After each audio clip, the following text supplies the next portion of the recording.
very warm welcome to A Citizen at 1. My name is Michelle Morgan. Heavy gunfire and explosions have been reported in the South Sudanese capital, Juba, earlier today. According to the local media, the ongoing fighting is between rival fractions of the Presidential Guard.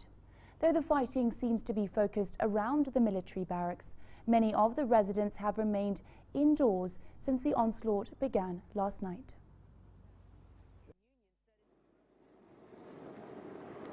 Juba residents have remained indoors all night Sunday and all morning today following heavy gunfire and explosions in the South Sudanese capital. According to the local media, the fighting is between rival factions of the Presidential Guard. Though the fighting is largely focused around Juba's military barracks, most people have either opted or have been advised to stay indoors as the onslaught continues. The Associated Press reports Army spokesman Colonel Philip Aguer as saying that some army bases had come under attack, but that the military was in full control. Tension has been high since President Salva Kiir dismissed his entire cabinet, including his deputy Riek Machar, in July in an apparent power struggle. South Sudan formally split from Sudan in 2011 after decades of conflict. Evelyn Wamboi, Citizen at 1. Now, the Industrial Court has this morning extended orders stopping health workers' strike until the 24th of December, when a case challenging the legality of the strike will be heard. The extension order was granted by Justice James Rika to enable the petitioners to serve the health workers' union. Last week, the court issued a similar order, but the striking workers defied the orders to resume work. Spill any ink on it. It is a court order that was first issued by the Industrial Court on Wednesday, prohibiting the health workers from continuing with the strike following an urgent application by the Attorney General until the hearing of the case filed is heard today. But health workers have defied the order and continued with the strike that has seen most hospitals paralyzed. According to the workers' union, they are yet to be served with the court order. What is happening is that we have just been hearing about a court order. And today, the Industrial Court extended the order until 24th December when the case comes up for hearing. While issuing the order, Justice Rika said the time will allow the petitioner to serve the respondent. The striking health workers are demanding that the devolution of public health workers' pay be suspended until a health act governing the devolution process is put in place, guaranteeing their terms of service. Salim Bilu, Citizen at 1. 3 leaders from Nyeri County have blamed the Transitional Authority over the ongoing health workers' strike. The leaders, Mathira Peter Mweru, Maruke MP Kambando Wakambando, and former Mathira MP, said that the authority has slept on the job and failed Kenyans. The three also urged the medical practitioners to be patient and to return to work, as the matters of devolution cannot be solved in a day.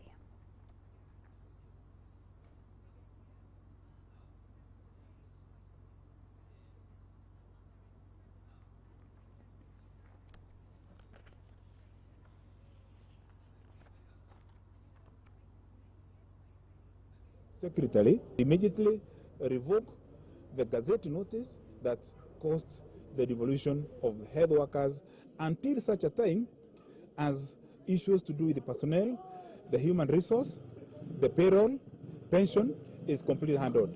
Otherwise, there's no other way out. And we cannot blame the health workers, neither should we blame the county government. Some counties are so weak. The issue with the health sector is very, very unfortunate. And I would appeal to the government to intervene immediately and bring a solution to this. I don't think we can easily say that we will sack our qualified doctors and the nurses, and I think we are going to replace them overnight. We must have a way out.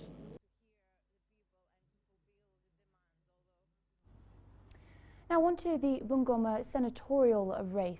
And the candidates in the by-election are from a mix of professions and political experiences. The main rivals, Musikari Kombo of the New Ford Kenya and Moses Wetangula of Ford Kenya, are bitter rivals whose differences are partly related with the contest for Ford Kenya's leadership, which has since split into two. Alex Chimoda has more details on the candidates' profiles and voting patterns in the county. During the disputed March 4th Bungoma senatorial elections, Wetangula garnered 158,469 votes, followed closely by Kombo, who bagged 125,853. Dr. Muhisa Kitui came third, followed by Lawrence Sifuna. Nixon Kukubo, a presidential candidate in the 2007 polls, was the last one. During that election, voter turnout was 84.8%. Bungoma is the third largest county in the country in terms of population after Nairobi and Kakamega, standing at about 1.75 million people. But eligible voters are estimated at 657,000. Registered voters out of that population are about 412,000. That is 62.67% of the adult population. The poverty level index here is 53%, meaning 53% of the people of Bungoma County live below the poverty line. The county borders Uganda and the following counties: Kakamega, Busia, and Trans Nzoia. Let me now take you through the profiles of each of the candidates. Who are they? Kombo is 69 years old. He went to Nyeri High School. He holds a Bachelor of Arts degree in Economics from the University of Nairobi. In 2003, he served as an Assistant Minister for Regional Development. Between 2004 and 2007, Kombo was Minister of Local Government. He is a former chair of the Pan-African Parliamentarians Against Corruption. 57-year-old Moses Wetangula went to Friends School Kamsinga, among other schools. He is a lawyer and a former official of the Youth for KANU 92 lobby group. He was nominated to Parliament by KANU and served between 1993 and 1997. He then represented Sirisia constituency. He is a former Minister of Foreign Affairs and later Trade. He was the opposition minority leader in the Senate before his election was nullified. Bifoli Wakoli is 58 years old. The former Bumula MP was a member of the Education Committee. He taught mathematics and sciences in various schools. He is a former chairman of the Kenya National Union of Teachers Bungoma branch. He obtained a Bachelor of Arts degree in Conflict Management last year. And 45-year-old David Makali is the executive director of the Media Institute. He made a name as a press freedom activist and was once jailed by the KANU government. He is a former managing editor of the Sunday Standard. He obtained a Bachelor of Arts degree in Political Science in 1991 from Moi University, then a postgraduate diploma in Journalism and Mass Communication from the University of Nairobi. He holds a master's degree in journalism from Columbia University, USA. For Citizen TV, I'm Alex Chamwada in Bungoma. Now, following on from that story,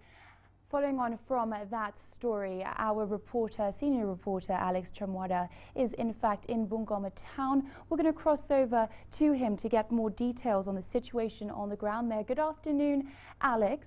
What can you tell us of the latest details regarding this hotly contested by-election?